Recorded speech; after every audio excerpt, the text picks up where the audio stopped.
Welcome back. Today in the spotlight, the all-new and direct from UNI-T, the UT15B PRO. Let's take a look. 6,000 counts of true RMS goodness that's packed into this brand new multimeter for 2020. And first out, a big shout out to UNI-T. Thanks for providing the 15B PRO for this review. Latest to the addition of the UT series from UNI-T, the UT15B PRO is quite the looker. Yeah, this is one nice looking meter. Has that hot Ferrari red, as I like to call it, with that two-tone black. It just looks so svelte. As always, you get a really good box from UNI-T for the device, looking good. Now on here, they've got the UT17B PRO. This is another model. This one has the temperature. Today we're looking at the 15B PRO, which does not have any temperature. Other than that, they are pretty well one and the same unit. Another really great feature with this is the fact that they ship with a really nice case. Gotta love it when you get a case with your new multimeter. This is really well made, actually. A nice quality zipper and some padding inside. All in all, a great looking case. And as well, we get our instructions in both Chinese and English, and we get some sort of a fold-out promo pamphlet from UNI-T. Here we have our UNI-T certificate as it goes flying across the room, and this multimeter was made in February 2020, so whoa, this is one spanking new meter. And of course we have those UNI-T test leads. Take a closer look at that shortly. All in all, a really nice package. Oh my, you are one good looking meter. Yeah. Following in the footsteps of its predecessors, the UT191T, the UT195E, etc. This model retails in the $100 range, approximately $100 to $120 Canadian, around 80 to 90 US dollars. Fit and finish, once again, really nicely done. You've got the integrated boot built in. It's part of the meter, cannot be removed. It is there permanently, and it just has a fantastic overall feel. Very high quality. You're definitely going to like what you get. That rotary selector switch as well, I mean, really nice, solid, and really well thought out.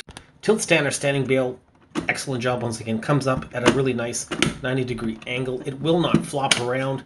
Once it's inside, it is there permanently. No flopping around, baby. Love it, love it, love it.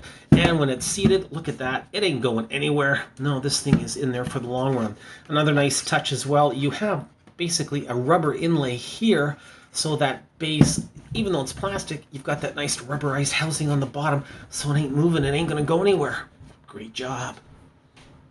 Finally, we have our little hanger here. If you want to put this up on the wall or something, you can either just hang it on a nail or get one of those hanging straps, which is not included with the meter, but you can definitely get one, and there you go. Your UNI-T will just be hanging around.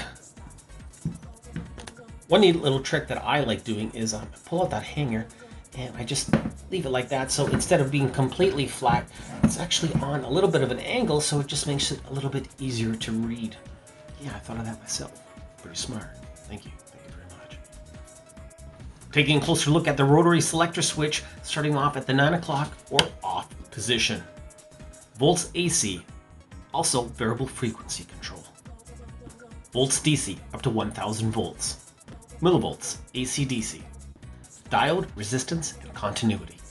Capacitance, from 6 nanofarad to 6 millifarad. I current amps, AC DC. Milliamps, AC DC, up to 600 milliamps. Microamps, AC DC.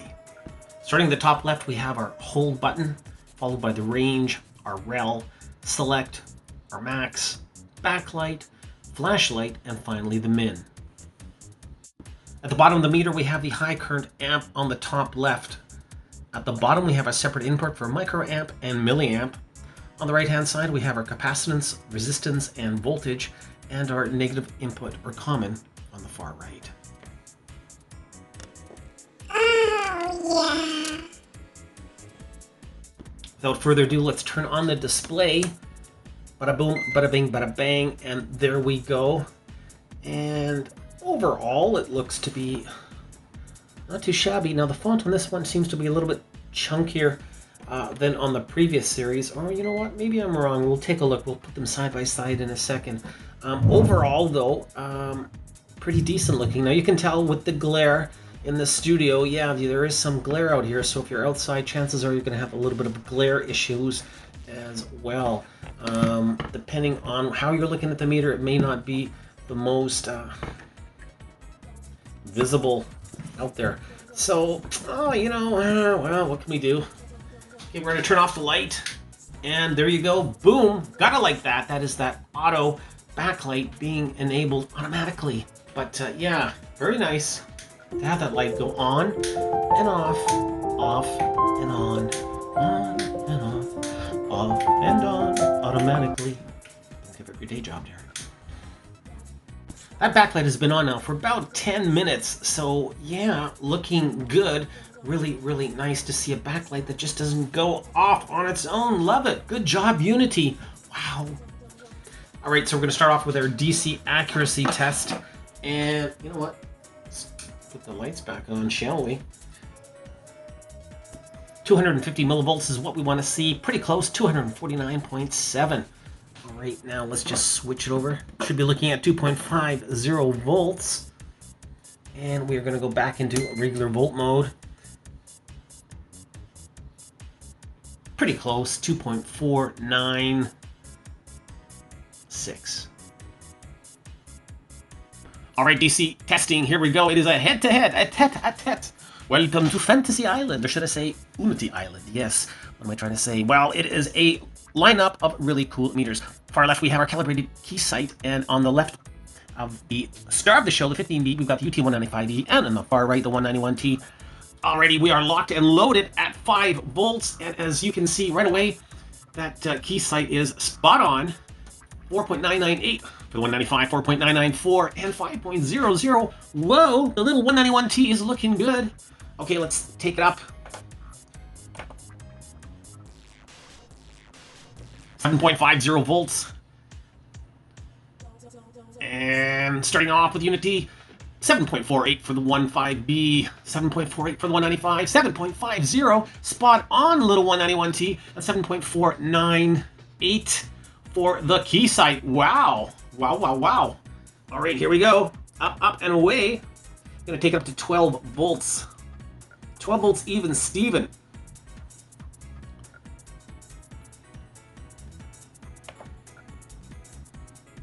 Alrighty, 12 volts. 11.99, 11.97, 12 even for the 191T, and 11.99 for the key sight. What the heck is going on, 191? I'm impressed. Okay, up, up, and away we go. And I take it to 22 volts. 22.64 looks good to me. 22.6 for the key sight, 22.6 for 195, 22.5, and 22.6 again for the 191. Amazing. Okay, finally, we're going to max this puppy right out. 32 volts, even Steven. 31.99 for the key sight, 31.97 for the 195, 31.93, and 32 for the 191. Oh my god, I gotta tell you, you know what? I do like this little 191. This is one of my faves of last year. A really cool meter. And as you can see, pretty darn accurate. Overall, very impressed, very impressed. Look at that key sight, spot on, 32.001. The key sight does take a little bit longer to settle just because it is a high-res meter, 60,000 count. But you can see it is spot on accurate. But wow, look again on the far side of that 191. No problems here. Don't have the same resolution as that key sight, but still highly impressive. And of course, the star of the show, the 15B, hey, not too shabby. Here, if you want to have a good look at what they look like, when the lights go out again, you can see they all have that auto on feature. I'm going to probably have to give this to the UT 195 right here out of the 3 UNI-Ts. Just a little bit more crisper and better looking overall. I find the light on the 15B Pro just a tad on the dim side. Doesn't look as bad on the camera, but in person it is definitely a lot dimmer than the other ones. Let's take a quick look at resistance, sitting at 8 mega ohm and not a worry. Going down to 6, nice and fast. Oh, so accurate. 4 mega ohm. 2 mega ohm. Yeah, no worries here. 1 mega ohm. Beauty. Here we are, 900 kilo ohm. Bring it down to 400 kilo ohm. Yeah, looking good. I'm gonna switch now to diode mode. Here we go. Alrighty, starting off with a standard diode.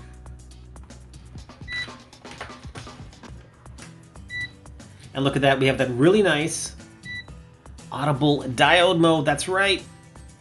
Love it, love it, love it. So if you do a lot of servicing components and you're tired of straining your neck all the time to see whether or not you have a shorted diode, no worries. Reminiscent of some of the Flukes and some of the other multimeters out there. A really, really nice audible diode beep. Love it, love it. All right, now how good is it at lighting up the LEDs? Let's find out, starting off with the green LED. Oh, wow. It is barely lit, but it is lit. Over to the yellow. Looking good. Forward voltage drop is there for both. Over to the red. Same thing. Over to the blue. Lit and a forward voltage drop. Will we be 5 for 5? Yeah, not a worry here. No problems for the UT15B Pro. Diode output voltage for the 15B Pro is a nice and balmy 3.24 volts.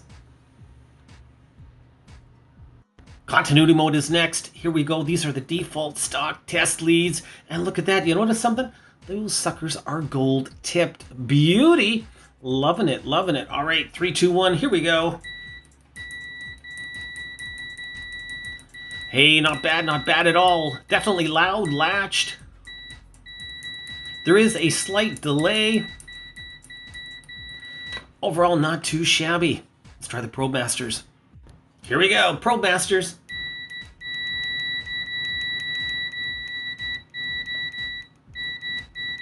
Honestly, you know what? I'm not really seeing a big difference with the Probe Masters.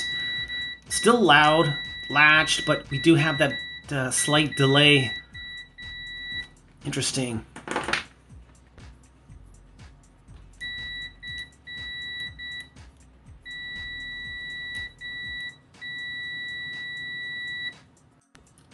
.75 dBA, the maximum output in continuity mode. We're now in capacitance mode. This only has a 6 millifarad or 6,000 microfarad capacitance peak. So yeah, not a whole lot in the era of, 10, 40, even 100 millifarad, almost a standard these days. Too bad I was a little bit higher than that. This is a 10 millifarad electrolytic cap hooked up right now, and as you can see, over limit on the 15B Pro. All right, we'll try 470 microfarad capacitor, just a little one. Here we go. Bada boom, bada bing, bada bang.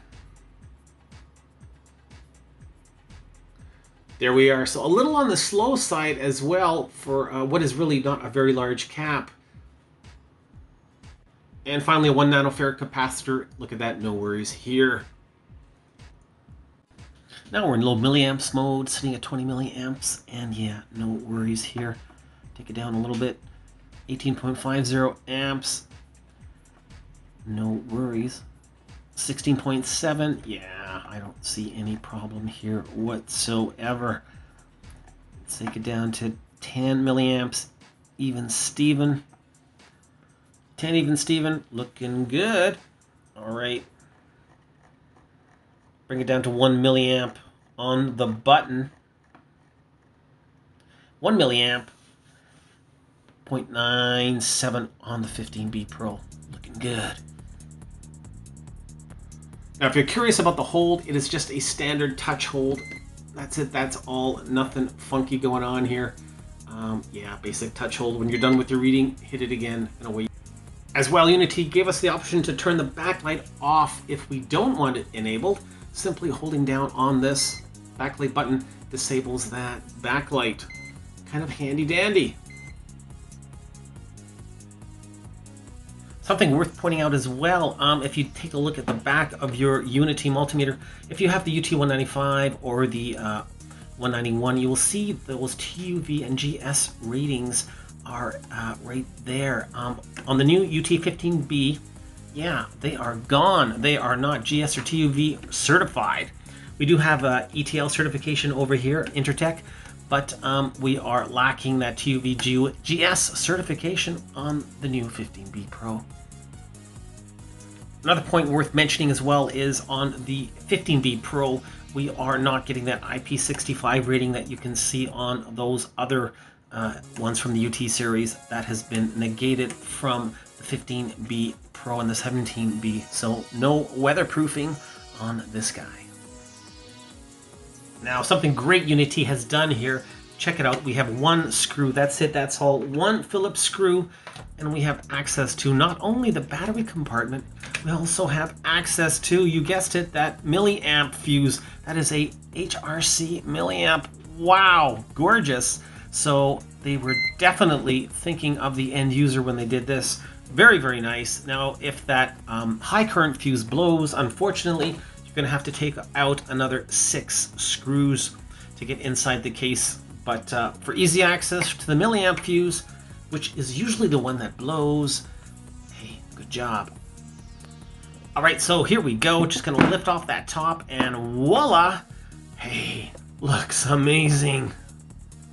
Here we are on the inside, and once again, let's start off with the back end. Nice threaded brass insert. Awesome, awesome. And do we have any shielding? No, we have no shielding. By the way, if we take a look, here is that light sensor, and that is feeding those contacts on the main PCB. That's giving us that auto on and off for the backlight. Okay, let's take a closer look. Oh, looks so yummy. Check it out. Check it out. Now, this UNI-T UT15B is a direct competitor to the Fluke 15B Plus. That's what their market target is, or target market, I should say. But look at that input protection. I mean, amazing, amazing. UNI-T, wow, congrats. I just want to give you a standing ovation right now. You have come a long way. Very, very nice. We have that massive HRC fuse, both for the milliamp as well as the high current. And look at that robustness here built right in. Wow, I'm speechless. Starting off with the input jacks, they are absolutely gorgeous. They are screwed in there nice and solid with a nut and thread. Those babies are not going anywhere. They are there for the long term. Wow, very nice attention to detail. And look at the isolation slots over here. Incredible. Just overall, UNI-T is, I mean, I'm speechless. Very, very nicely done. Wow, we have more PTCs here than the Pope has crosses. I'm telling you, the thing is loaded to the hilt. We have one PTC over here, a couple more over here. And look at those, 1, 2, 3, count them, 3 metal oxide varistors, high precision powered resistor in the back. This thing is loaded with input protection. Wow, I am just amazed. Also, we have a nice diode clamp on the milliamp side as well. Here is our current shunt. Generally speaking, this looks amazing. Going down a little bit, and wow, geez, talk about chips. Telling you, let's start off with the main one, the Hycon over here. That's the 2613B. That's a 4x36, I believe, LCD controller. That's what is giving us all of that gorgeous looking display. And the DMM chip itself, it's a DTA0660L. That's from DreamTech, rather. And that is the brains of the unit. Our EEPROM over here, if you're familiar, you'll see that a lot in a lot of new multimeters. That's a TT24C02A. And one more IC at the bottom, the EFM32 Gecko. Yeah, Gecko, that is a M3 core, 32 megahertz CPU. So a lot of tech going on in this UNI-T. Over here we have some programmable headers for factory calibration, and over here are the battery inputs that make contact with those 2 AA batteries. Over here we see the 17B 15B Pro layout, so they're using the same PCB for both of those models. The only downside to this otherwise gorgeous PCB is the fact that you have just plastic inserts for those 6 retaining Phillips screws. So if you do end up blowing that high capacity current fuse over time, it's going to do a little bit of wear and tear on those. Okay, going to put everything back together and come back with my closing thoughts. Wow, what can I say? I'm really impressed with this UT15B Pro. This is one heck of a multimeter. This is one great meter. Boy, UNI-T really thought of almost everything. Amazing input protection. What can I say? Oh my God, that was just incredible. The PCB layout itself, another really great job. Well done. Lots of isolation and just overall great design. That auto backlight feature that actually stays on. Wow, I can't believe it. Amazing. And overall, the fit and finish on this meter are second to none. It's accurate and faster range. Hey, what more can you want? Are there any downsides? Well, yeah, unfortunately, there is a few. That cap range, 6 millifarad, well, it's not terrible, but you know what? For me, it's so-so. And let's face it, no IP65 weatherproofing. That would have been the cat's meow. And the TUV certification reading labels, I really wish those were not missing from this unit, especially with all that input protection. That just would have been a bonus. Overall, UNI-T has done one heck of a nice job on this UT15B Pro, and it is really gonna sell well. The UT15B Pro gets a solid 4 out of 5 stars. Thanks for watching this review, everybody. Till the next one, keep on testing.